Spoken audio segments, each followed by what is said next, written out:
Eu quero estender a todos o meu cordial bom dia e desejo que o sábado de todos seja um sábado muito abençoado e que o Senhor esteja aqui em nosso meio, nos iluminando para o estudo da sua palavra. Antes da mensagem desta manhã, eu gostaria de mencionar duas coisas aqui bem rápidas. A primeira delas é uma palavra de gratidão. Eu já fiz isso ao pastor da igreja, o pastor Henrique, ao Dr. Carlos Ferri, diretor aqui dessa instituição, mas quero também expressar aqui a minha gratidão à igreja do UNASP Engenheiro Coelho. E o motivo desta gratidão é porque nós tivemos dois concílios muito importantes para a nossa família ministerial. Esses concílios começaram no domingo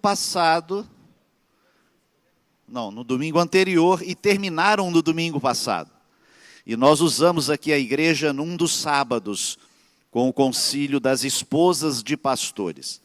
E nós fizemos esse pedido à igreja, ao UNASP, se a gente podia usar a igreja aqui para esse concílio, e a igreja nos atendeu positivamente. Eu quero agradecer aos queridos irmãos da igreja, que tiveram o seu culto no outro auditório, cedendo aqui o auditório da igreja para nós termos o nosso concílio. E quero dizer para vocês que os concílios foram assim uma bênção para a família ministerial da União Central Brasileira. Muito obrigado à igreja do UNASP pelo que fizeram por nós. O segundo, eu quero mencionar aqui, vocês estão ouvindo, e eu quero mostrar aqui para vocês esse material. Eu só tinha o encadernado, por isso eu trouxe o encadernado. Esse é o livro missionário para 2023 e 2024. O Grande Conflito, completo. É um programa da igreja, e olha, a linguagem atualizada. E esse livro, sem dúvida, será uma tremenda bênção para a pregação do Evangelho. Ellen White menciona que a distribuição deste livro deveria acontecer como folhas espalhadas aí pelo vento, folhas de outono, e isso estará acontecendo. Nós aqui da nossa União Central Brasileira, já fizemos o pedido para os 2 anos. Todos estão fazendo pedido para 2 anos. E nós já estamos chegando a 5 milhões de livros para os 2 anos. Uma grande bênção. Reforço que é o livro não encadernado, aquele livro em brochura, mas é o mesmo material interno e a capa em brochura. Nós estamos acostumados já por 11 anos a distribuir o livro missionário. Nós compramos o livro e então damos esse livro para os amigos, os vizinhos e etc. E nós adquirimos o livro por R$1. Esse tem sido o preço já por todo esse período. Esse livro, ele é quase 4 vezes o tamanho do livro missionário normal que nós temos distribuído. E o custo dele ficou, então, um pouquinho mais alto. Mas é um custo irrisório, considerando o livro e o Grande Conflito. O custo desse livro está a R$4. Porém, num plano especial, a igreja está participando do projeto. Então, a divisão sul-americana está participando com parte desse valor, as uniões estão participando com parte desse valor, as associações estão participando com parte desse valor, e em função disso, esse livro completo estará saindo para todos nós por R$1,50. A igreja tinha a ideia de distribuir aí, de imprimir na casa publicadora aí uns 20 milhões de livros, mas já passa de 30 milhões o primeiro pedido. Então será uma bênção, ele será distribuído como folha de outono ou folhas de outono. Faça seu plano, eu estou aqui só mencionando, o pastor Erlo deverá mencionar também esse material. Será um grande trabalho realizado aí pela nossa igreja e que Deus possa nos abençoar nesse trabalho especial.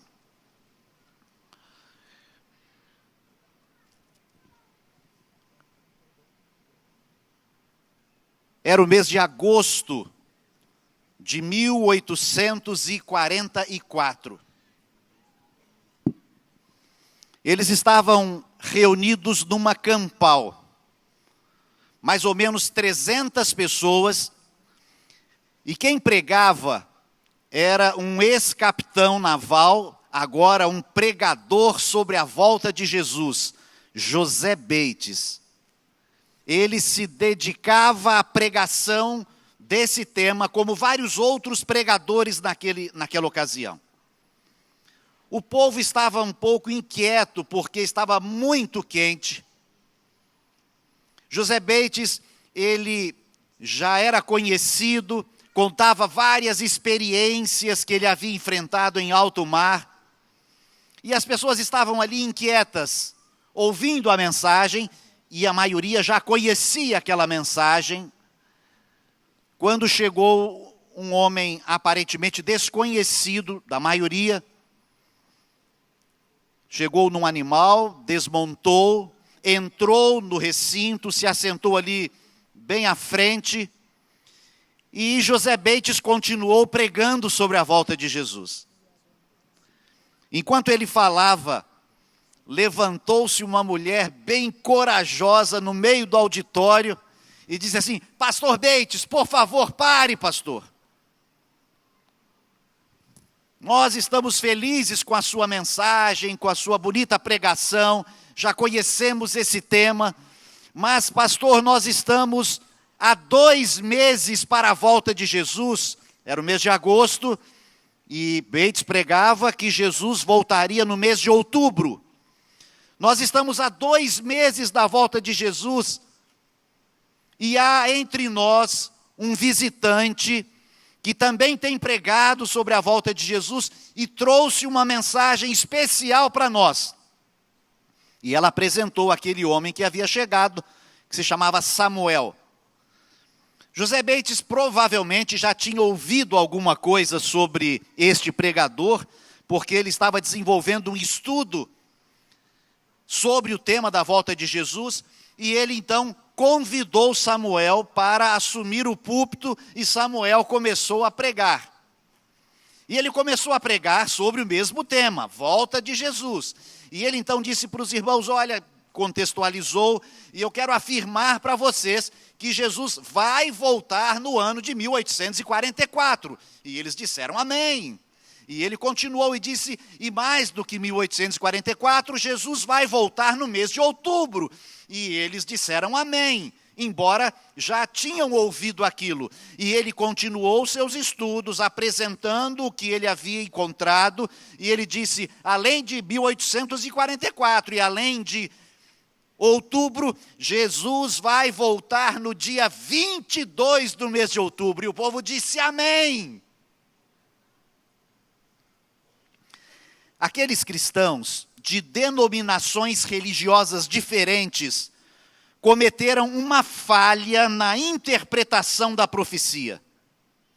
Mas, mesmo assim, eu quero destacar algo muito importante.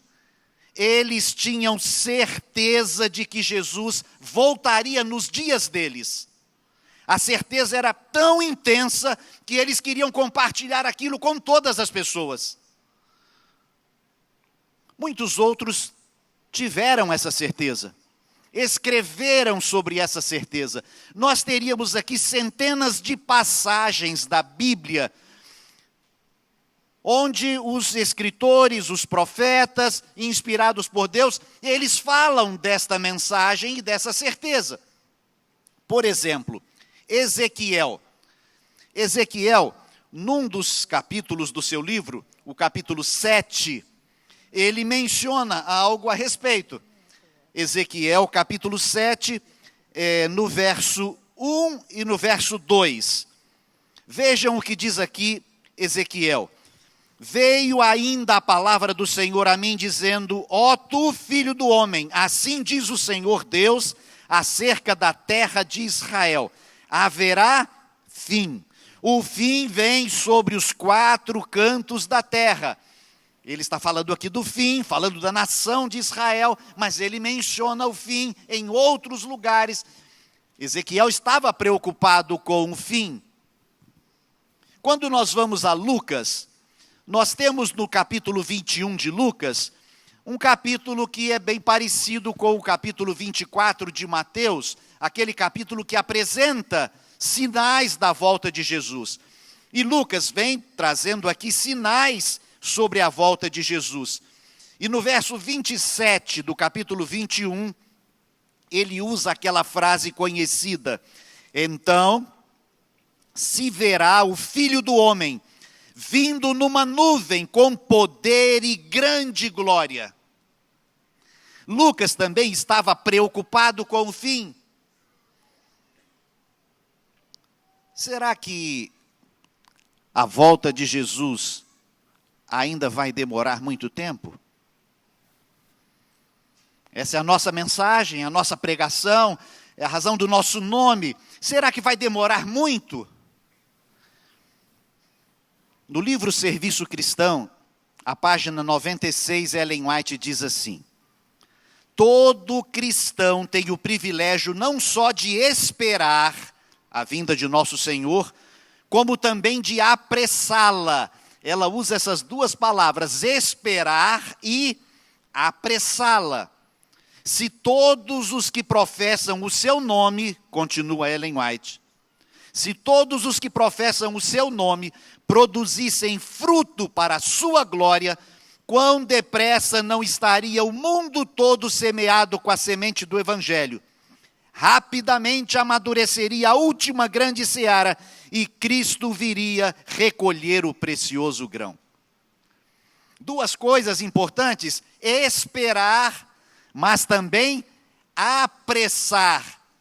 Dando o nosso testemunho, falando disso, compartilhando esta mensagem com outras pessoas. Sem dúvida, nós precisamos da certeza que tinham aquelas pessoas que enfrentaram o desapontamento de 1844. Eles cometeram uma falha, mas tinham certeza que Jesus voltaria nos dias deles. Não muito antes do dia 22 de outubro daquele ano, um outro pregador sobre esta mensagem, o pastor Carlos Fitt, num dia, ele realizou 3 batismos, num só dia. Mas não foram 3 pessoas, foram 3 grupos de pessoas. Estava muito frio, já em outubro. Ele ficou muito tempo dentro da água gelada.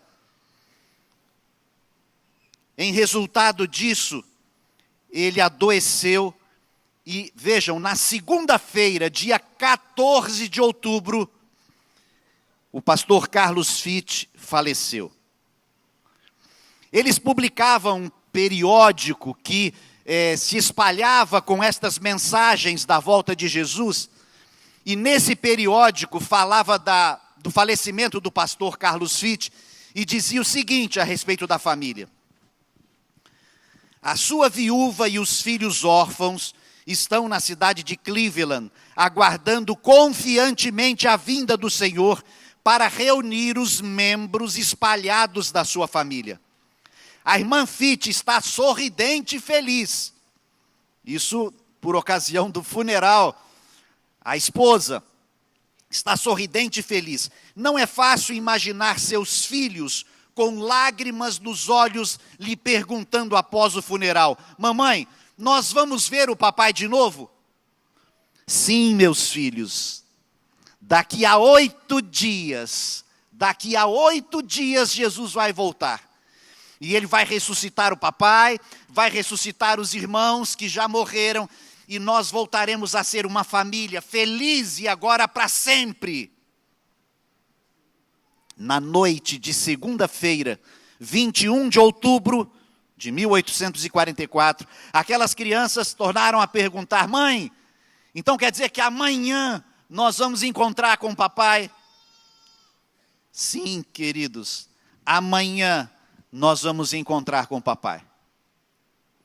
Havia uma falha na interpretação, um erro que resultaria em tristeza, decepção, deboche, porém eles tinham uma certeza invejável. Ao se esgotarem os últimos dias, os comerciantes que praticavam a fé do advento simplesmente fecharam seus estabelecimentos comerciais. Mecânicos trancaram as oficinas. Empregados desistiam dos empregos. Em reuniões campais, dezenas de pessoas confessavam suas faltas umas às outras e oravam juntas. Grande soma de dinheiro era dada para que aqueles que tinham dívidas pudessem pagar suas dívidas, e também para a impressão daquele material que falava da volta de Jesus.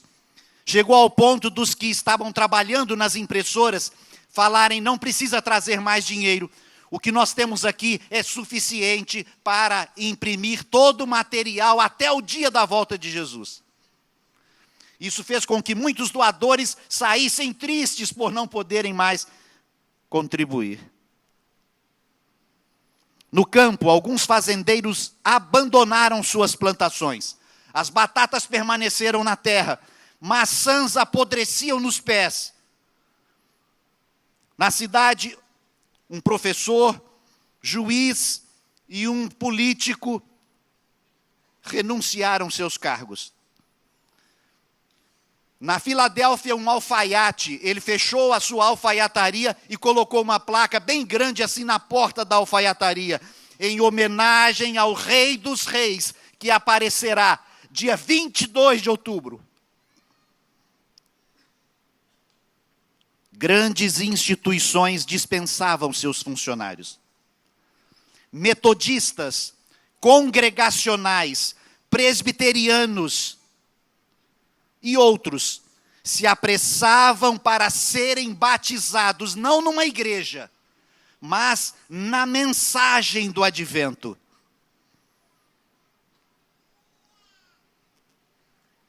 As impressoras, que naquele tempo eram a vapor, trabalhavam dia e noite, imprimindo os materiais. 15 de outubro, 7 dias para o fim. 16 de outubro, 17 de outubro, 18 de outubro, 19 de outubro, 3 dias para o fim. Faltavam 3 dias para Jesus voltar. No dia 19, as impressoras foram desligadas. A grande tenda onde eles faziam conferências e pregavam sobre a volta de Jesus foi desmontada e foi dobrada pela última vez. Os pregadores estavam voltando para casa, para poderem ver Jesus voltando junto com a família deles.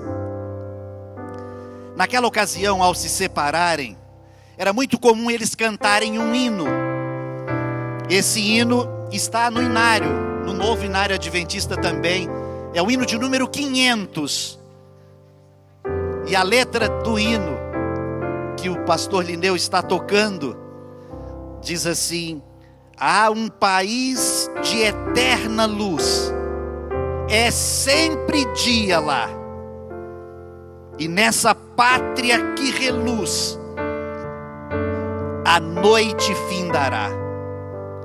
Marchamos para a terra além, e vamos a Jerusalém. Iremos com Jesus reinar, e nunca mais nos separar. Aí eles cantavam o coro, dividido em 2 grupos. Um grupo dizia assim: ó, nunca separar. E o outro grupo respondia: não, nunca separar. Iremos com Jesus morar e nunca mais nos separar. Ellen White, nessa ocasião, era uma adolescente. E depois ela escreve, falando desse período, e ela diz assim: Este foi o ano mais feliz da minha vida. Meu coração estava cheio de feliz expectativa. Descrentes esperavam com suspense. Milhares que nunca haviam aceitado a mensagem da volta de Jesus, eles examinavam o coração com medo de que fosse verdade, porque se fosse verdade, eles estariam perdidos. 20 de outubro, 21 de outubro, 22 de outubro de 1844. Ao raiar desse dia, os cristãos se reuniram e vigiaram o dia todo, porque não sabiam a que hora o Senhor voltaria. O sol ergueu-se no oriente, o noivo não apareceu. O sol permaneceu no meridiano, o sol da justiça não apareceu. O sol escondeu-se no ocidente, o Rei dos Reis não veio. As sombras da noite baixaram, e em desconsolados lares de pessoas que tinham a fé do advento, os relógios assinalaram meia-noite. Jesus não voltara. 22 de outubro havia terminado. Grande decepção, grande desapontamento. Aquela profecia de Apocalipse 10 a respeito do livrinho que era doce ao paladar e depois foi amargo, estava se cumprindo naquele momento. Foi difícil para aquele grupo suportar decepção, deboche. Muitos abandonaram a fé, mas alguns poucos continuaram pesquisando para saber o que havia acontecido. O estudo estava tão claro, onde eles haviam errado, qual foi o problema. O Senhor sabia da sinceridade daquele povo, e o Senhor mostrou para eles qual foi o problema. E eu aproveito e pergunto para vocês aqui, 22 de outubro de 1844, é uma data certa ou errada? É certa essa data? Sim, essa data é correta. Eles a encontraram através do estudo. Um dos textos chaves foi Daniel 8,14, que diz, até 2.300 tardes e manhãs, o santuário será purificado. Então eles entenderam pelo estudo, comparando textos, que 2.300 tardes e manhãs eram 2.300 anos. E no final de 2.300 anos, haveria essa purificação. Mas quando começa esse período? E eles foram estudando, Daniel 8, Daniel 9, e encontraram ali a divisão dos 2.300 dias, as 70 semanas, e encontraram também a orientação de que isso começaria quando saísse o decreto para reconstruir Jerusalém. E eles foram lá e pesquisaram e buscaram 3 decretos para a reconstrução da cidade.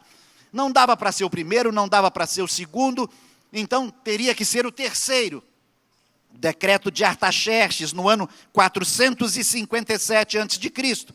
E aí eles fizeram todos os cálculos, começando em 457, 70 semanas e etc. E daria exatamente no ano de 1844. E aí foram ao santuário. Como é que acontecia aquele projeto, aquele programa especial, uma vez por ano? O dia da expiação, o dia da purificação do santuário, havia uma data específica. E aí eles trouxeram essa data, 22 de outubro. Era exato, o dia era o mesmo. O que aconteceu então? A interpretação é que estava equivocada. Eles entenderam assim, no final dos 2.300 anos, o santuário será purificado. Aí eles linkaram ao estudo sobre a volta de Jesus. Quando Jesus voltar, haverá uma purificação nessa terra por meio do fogo. Então, a purificação do santuário é a volta de Jesus, que vem para purificar essa terra. Aí estava a falha. Lá no antigo Israel, quando acontecia o dia da purificação, o sacerdote não apenas entrava na parte santa e saía do santuário, mas o que acontecia? nesse dia, apenas nesse dia no ano, o sumo sacerdote entrava na parte santa e daí passava para a parte santíssima do santuário, para oficiar ali a purificação simbólica do santuário. O Senhor mostrou para aquele grupo que naquela data, exatamente naquela data, Jesus, que quando ressuscitou e foi para o céu, foi para o santuário celestial, o santuário que existe no céu, ele foi para a parte santa do santuário. E nesse dia, Jesus estava passando da parte santa do santuário, do compartimento santo para o compartimento santíssimo. E começou a partir dessa data o que nós chamamos, por estudar a Bíblia, de juízo investigativo. Começou o juízo investigando os nomes de todos aqueles que já morreram. E morreram fiéis, seguindo a Jesus. Essa foi a falha cometida. Mas agora eles tinham a revelação do que havia acontecido. E isso aconteceu em 22 de outubro de 1844. Mas só isso não. A outra coisa muito importante que aconteceu nessa data. O que foi? Nessa data, Deus suscitou um povo. Nessa data, Deus chamou um remanescente. E deu a este remanescente a missão de pregar ao mundo uma mensagem específica. Para os que estavam aqui ontem, o pastor Ted Wilson, naquele vídeo com a sua mensagem, ele mencionou esta mensagem clara, que está no livro de Apocalipse. Eu quero convidá-los para recordarmos desta mensagem, Apocalipse capítulo 14.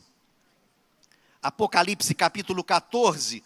Nós chamamos esta mensagem de as 3 mensagens angélicas, as mensagens dos 3 anjos. A primeira delas está no verso 7. Qual é a primeira mensagem angélica destas 3? Temei a Deus e dai-lhe glória, pois é chegada a hora do seu juízo, e adorai aquele que fez o céu, a terra, o mar e as fontes das águas. Primeira mensagem específica para o tempo do fim. Segunda mensagem está no verso 8.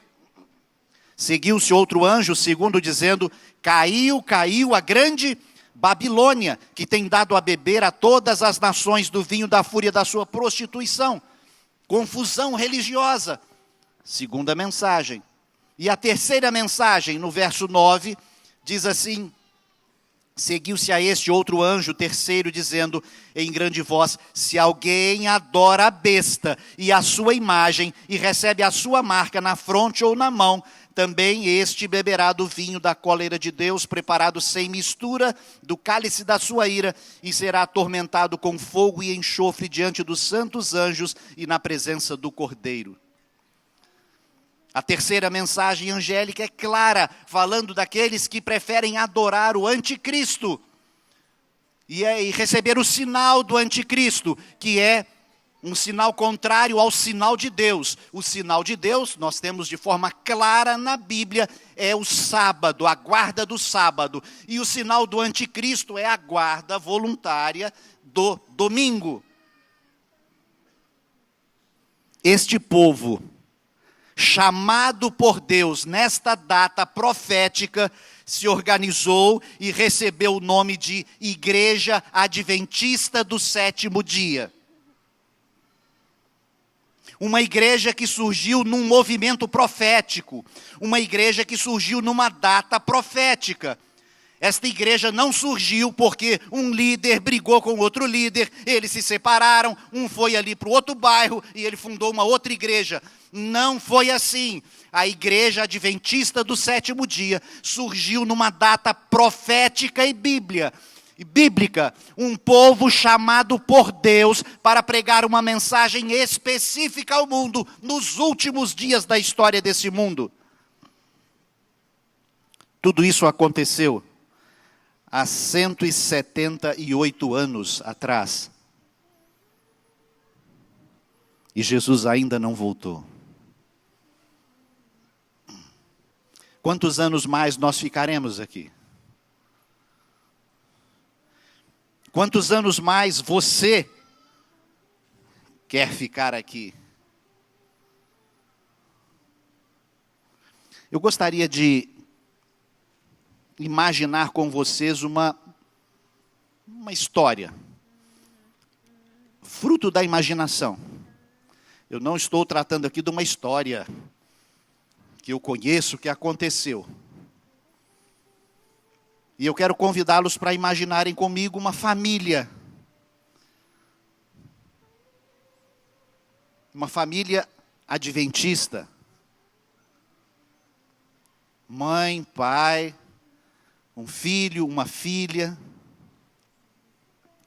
Vamos imaginar, eu tenho que dar um nome aqui a um dos personagens. Vamos chamar a mãe, a esposa, de Maria. Tudo bem? Pode ser Maria? Eu tinha que chamar de um nome. Maria, pô, minha mãe chamava Maria, minha avó chamava Maria, minha sogra chama Maria. Então, escolhi Maria. Devem ter várias Marias aqui.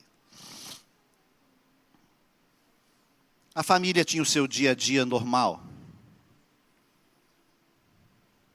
Um dia, Maria foi a um centro médico para buscar o resultado de um exame.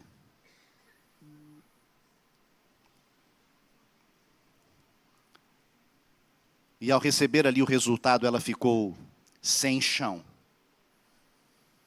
O resultado dizia que Maria tinha um câncer que já havia se alastrado por vários órgãos do seu corpo. E o médico foi muito claro para ela, dizendo que era um caso muito, muito, muito difícil. E disse ainda que se ela tivesse alguma crença em Deus, ela pudesse orar bastante. Maria chegou em casa, compartilhou essa triste notícia com a sua família, e todos começaram dali para frente aquele processo complicado. Eles tinham esperança, mas o processo é complicado.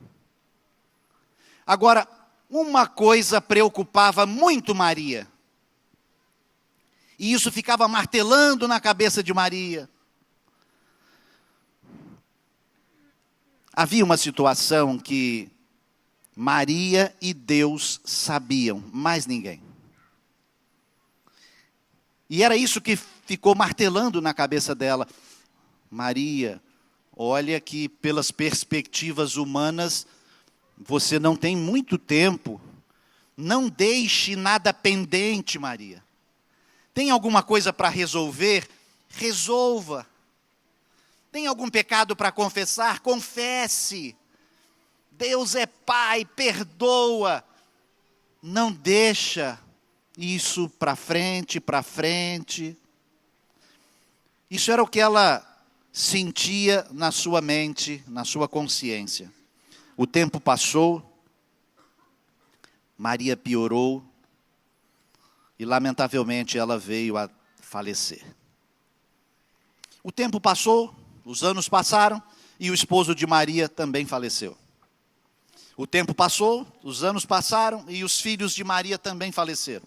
Não é catastrofismo não, é porque é muito tempo. Não, o tempo passou. O juízo investigativo está em andamento.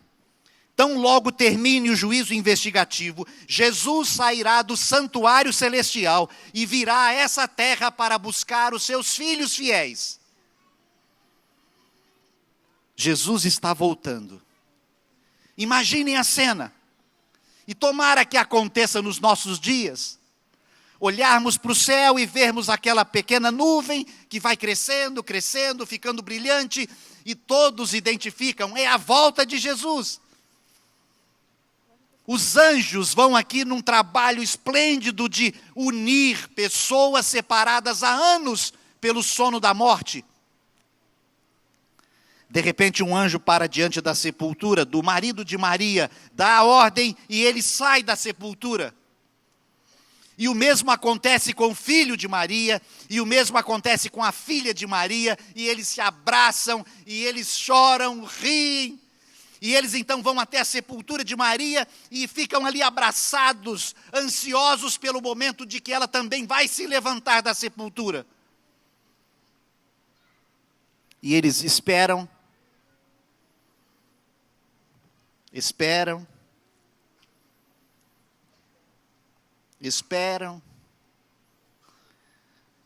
e Deus enxugará dos olhos toda lágrima.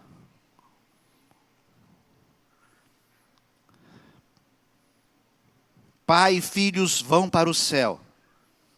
E uma das dúvidas que eles querem desfazer é: por quê? Por quê? Por que Maria não ressuscitou? 1000 anos se passam. Maria é ressuscitada e se dá conta de que aquela é a segunda ressurreição. Passou a cega, findou o verão e Maria está perdida. Essa é apenas uma história, fruto da imaginação. Não é, não pode ser, não precisa ser a sua nem a minha história. Nós temos tudo claro na palavra de Deus. Jesus vai voltar, e vai voltar logo, vai voltar em breve. Nós pregamos esta mensagem, ela é bíblica.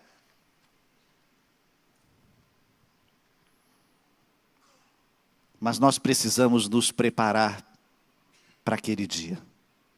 Mais importante do que quando vai voltar Jesus, é como eu estou para me encontrar com Jesus. O tema desse concílio de líderes da APAC é sobre a volta de Jesus. Nós corremos muito nesse mundo, nas nossas atividades, no emprego, nos sonhos, nos projetos, mas meu querido irmão, minha querida irmã, meu querido líder, nunca perca de vista a promessa da breve volta de Jesus. Isso vai acontecer. E queira Deus, nós estejamos vivos para ver Jesus voltando nas nuvens dos céus. Nós vamos ouvir agora uma música muito especial, conhecida, cantada pelo Quarteto Ministry. E ela fala desse esplendor que vai ser o acontecimento que nós mais esperamos. Eu quero pedir a você, eu quero fazer um apelo a você, enquanto você ouve esta música. Você pense na promessa da volta de Jesus e pense como você está para se encontrar com Ele. No final deste hino, nós vamos orar ao Senhor.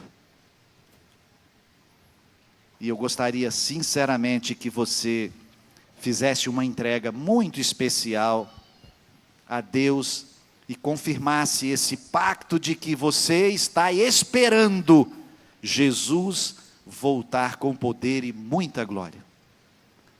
Não adianta a gente pregar sobre este tema se nós não estivermos vivendo isso. As pessoas precisam ver que nós realmente acreditamos na volta de Jesus. Que Deus nos abençoe e que nos faça pensar nesta promessa agora.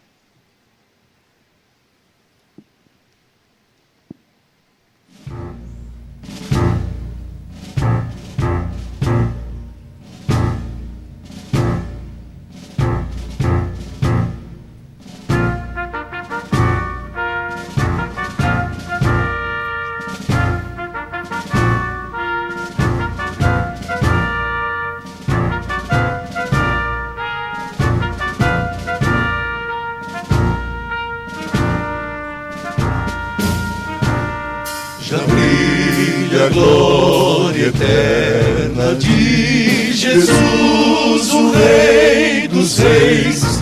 Breve os reinos deste mundo ouvirão as suas leis, os sinais da sua vinda, mas se mostram cada vez.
batalha já soou, Cristo à frente do seu povo, multidões já conquistou, o inimigo em retirada, seu furor patenteou, vencendo,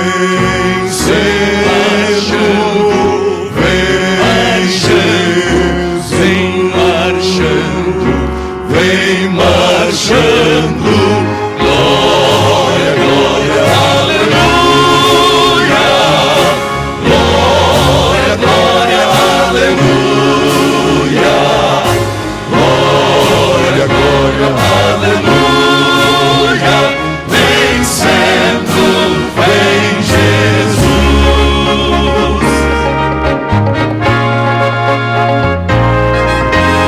Cristo Jesus voltará muito em breve, seu reino de paz já podemos sentir, e as nações proclamar e cantar esta bela mensagem que o mundo terá de ouvir.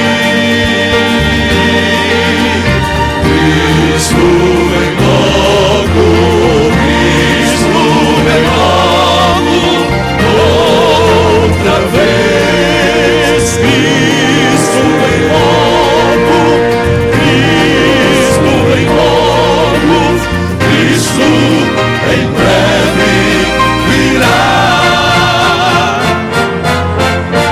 Glória, glória, aleluia,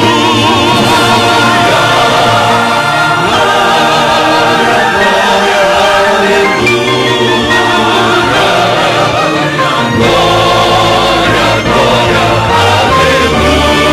aleluia, vencemos em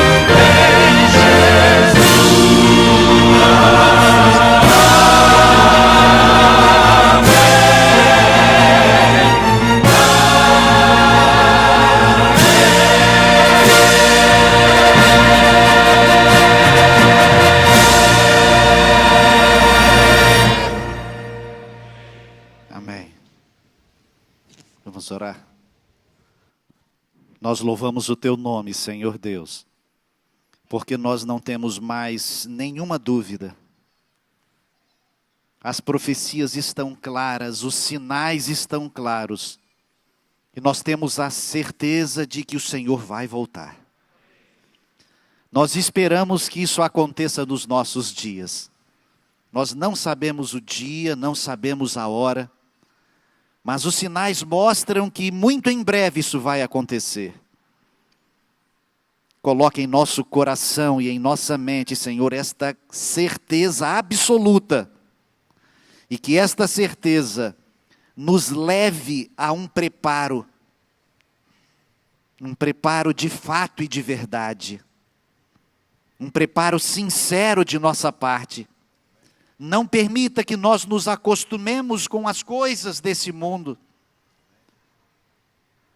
Nós precisamos que Jesus volte para colocar fim ao sofrimento, à morte, às lágrimas, à dor. Portanto, nos ajuda nesse preparo, bondoso Deus. Se há algo em nossa vida que precisa ser mudado, deixado, nos ajuda a fazer tudo aquilo que é necessário para estarmos preparados e em breve, ao olharmos para o céu e vermos o cumprimento desta promessa, que possamos dizer: este é o Senhor que nós tanto esperamos. Nos dá essa graça, bondoso Deus. Pedimos isso e agradecemos em nome de Jesus. Amém.